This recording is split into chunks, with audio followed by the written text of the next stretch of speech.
आज या ठिकाणी मांडवमध्ये तुळजापूर पायी पालखी सोहळा या प्रस्थानाच्या कार्यक्रमाला आपण सगळेजण उपस्थित आहे।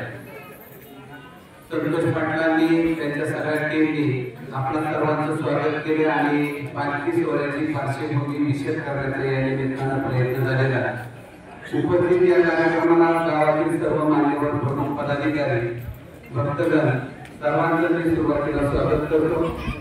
संतोष पाटलांनी सांगितल्याप्रमाणे हा पालखी सोहळा कसा सुरू झाला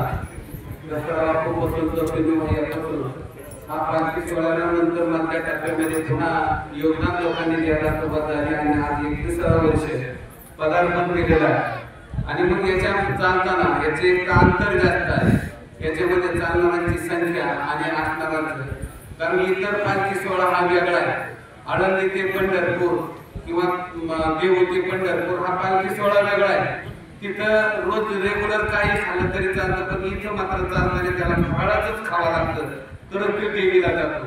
तुळजापूरची देवी देव प्रसन्न होणं सोपं आहे, परंतु देवी प्रसन्न होणं अवघड आहे। म्हणून ह्याच्यासाठी गरिबाच्या घरात सुद्धा देवी वास्तव्य करू शकते, म्हणून त्याला घटाची निर्मिती झालेली आहे। म्हणून देवीचा घट घरामध्ये बसवला जातो। माळतीची खालूनच घटात बुडवून वर बांधली जाते, कारण ती वाढत जावं, तुला माझ्यामुळे तुला फायदा हो, तुझ्या घरासाठी, तुझ्या बरकतीसाठी, मुलांसाठी, बाळांसाठी जी काय असेल ती देवी त्या माणसाला घरी बसून त्याला देत असते। म्हणून ती पलंगावर येते आणि पलंगावर बसून सगळा महाराज खऱ्या अर्थाने त्या भक्ताला आशीर्वाद देत असते। म्हणून प्रत्येकाच्या घराला देवाला जाता येते, देवीला जाता येत नाही, प्रत्येकच जण माझ्या देवीच्या दर्शनाला येत नाही, म्हणून तो देवी त्याच्या घरी येते आणि तिला आशीर्वाद देते, अशी ही संकल्पना पूर्वीपासून आलेली आहे। म्हणून ती प्रथा आणि परंपरा आपल्या लोकांनी जपली। म्हणून हा पालखी सोहळा इथून देवीच्या दर्शनाला झाला, ज्यांना शक्य आहे ती लोक जातात। मी 1 वर्ष गेलो राशीला, तिथपर्यंत पोहोचलो, पायी गेलो, परंतु दुर्दैवाने माणिक भाऊ वारले, मार्गदर्शन करताना दादा पाटील आई वडील जिवंत आहे, त्यांना तिथून पुढे ह्या आईच्या दौऱ्यात जाता येते, अन्यथा बघा आई वडिलांना किती महत्व आहे। माझे आई वडील नसल्यामुळे मला ती वारी सोडून द्यावी लागली। पुढच्या वर्षी मी परत चिकाटीने वारी करायची ठरवली। पुन्हा पुढच्या वर्षी तुळजापूरला गेलो, संतोष पाटला आपल्या यांच्या बरोबर, पाटलांच्या बरोबर तुळजापूरला गेलो, अक्कलकोटला गेलो, तिथून गाणगापूरला गेलो। 504 किलोमीटरचं अंतर आम्ही पायी चाललो। कुणाचे तरी सामर्थ्य मागं असावं लागतं, बळ असावं लागतं। वारीत चाललं, बाबा पाटलांनी सूचना दिली, वारीत चाललं म्हणजे हे बारीत चालल्यासारखं नाही, कारण बारीत तमाशा असतो, हे तमाशाचं ठिकाण नाही, वारी। आणि ही आई तुळजापूरची भवानी मातेची वारी आहे, त्याच्यामध्ये आपण कसल्याही प्रकारचं नशा पान करू नये। आता ही बोलायची गरज नव्हती पाटलांनी, परंतु आता ती सांगण्याची गरज झालेली आहे। काळ बदललाय तसं बदलायला पाहिजे।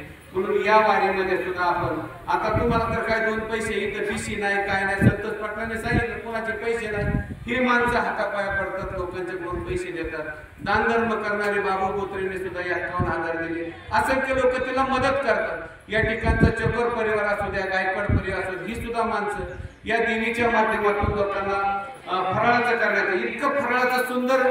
आता तुम्ही इथून तिथून जाणार ना, पलीकडे गेलं की राशींच्या देवीपासून तुमची सुरुवात होते, त्या सगळ्या तालुक्यात देवीचं महत्व आहे। तिथं फराळाचं जर खाल्लं तर आपल्याला कोणत्या दिवाळीच्या फराळाची सुद्धा आठवण होणार नाही, इतकं साजूक लोक ते फराळ बनवतात। अगदी सलाम आहे त्या लोकांना। म्हणजे इथं आपला जे सासरवाडी विकासची सासरवाडीला गेलं, 18 प्रकारचे पदार्थ तुम्हाला तिथे देणार, आपण कधी पाहिलेले नाही ते पदार्थ, देवीचा फराळ म्हणून तुम्हा सगळ्या लोकांना। मग इथं आपले कोण आहे, सगळे चालणारे आहेत, पोतवाले आहेत, कवड्याच्या माळवाले आहेत, जाण घेऊन चालणारे आहेत, असंख्य लोक ह्याच्या बरोबर चालतात। गरीब माणसांना श्रीमंत करण्याचे एकमेव साधन म्हणजे आई तुळजापूरची देवीची पायीवारी।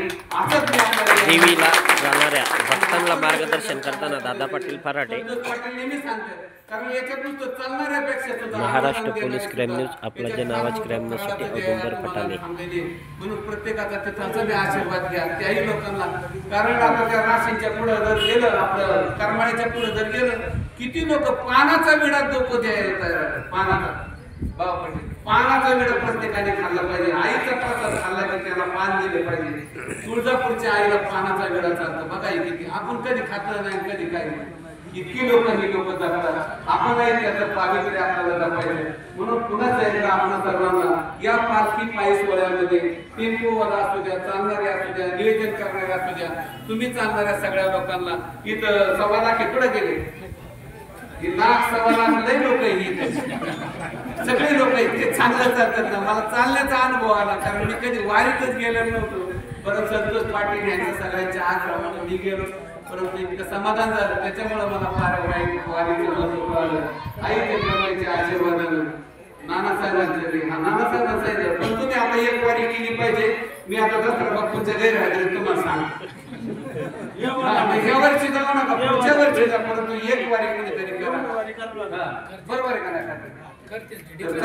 पैसे देतात म्हणलं पुढच्या वर्षी वारी, या वर्षी तुम्हाला सबसिडी.